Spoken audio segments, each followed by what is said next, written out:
Assalamualaikum warahmatullahi wabarakatuh. Nama saya Siatul Inaya, saya dari kelas 3A Bahasa Indonesia.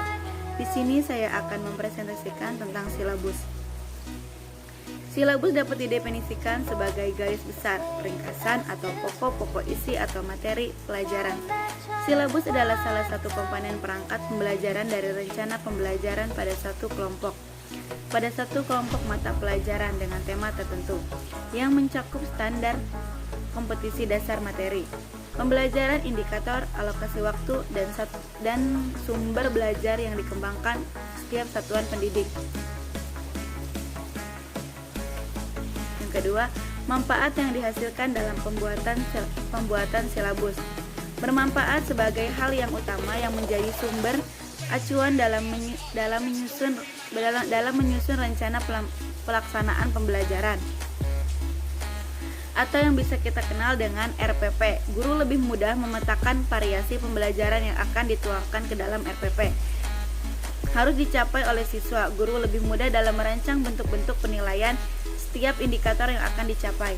Agar pengembangan silabus dapat dilakukan oleh setiap satuan pendidik tetap berada dalam bingkai pengembangan kurikulum nasional, maka perlu memperhatikan prinsip-prinsip pengembangan silabus. Terima kasih. Wassalamualaikum warahmatullahi wabarakatuh. Saya di sini akan melanjutkan presentasi saya Siatul Inayah. Pengertian dan prinsip perkembangan silabus. Istilah silabus dapat didefinisikan sebagai garis besar, ringkasan, atau pokok-pokok isi atau materi pelajaran. Silabus digunakan untuk menyebut suatu produk pengembangan kurikulum berupa penjabaran lebih lanjut dari standar kompetensi dan kemampuan dasar yang ingin dicapai, dan pokok-pokok serta uraian materi yang perlu dipelajari siswa dalam mencapai standar kompetensi dan kemampuan dasar. Silabus adalah rencana pembelajaran pada suatu kelompok mata pelajaran dengan tema tertentu yang mencakup standar kompetensi dasar. Materi pembelajaran, indikator, penilaian, alokasi, waktu, dan sumber belajar yang dikembangkan oleh setiap satuan pendidikan. Ini juga termasuk ke dalam administrasi guru di sekolah. Prinsip perkembangan silabus diserahkan sepenuhnya kepada setiap satuan pendidik, khususnya bagi yang sudah mampu melakukannya.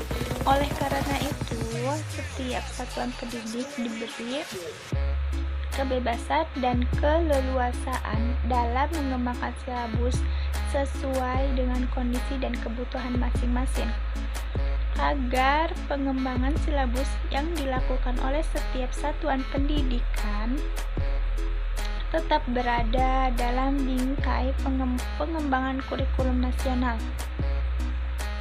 Maka perlu memperhatikan prinsip-prinsip pengembangan silabus yang meliputi ilmiah, relevan, sistematis, konsisten,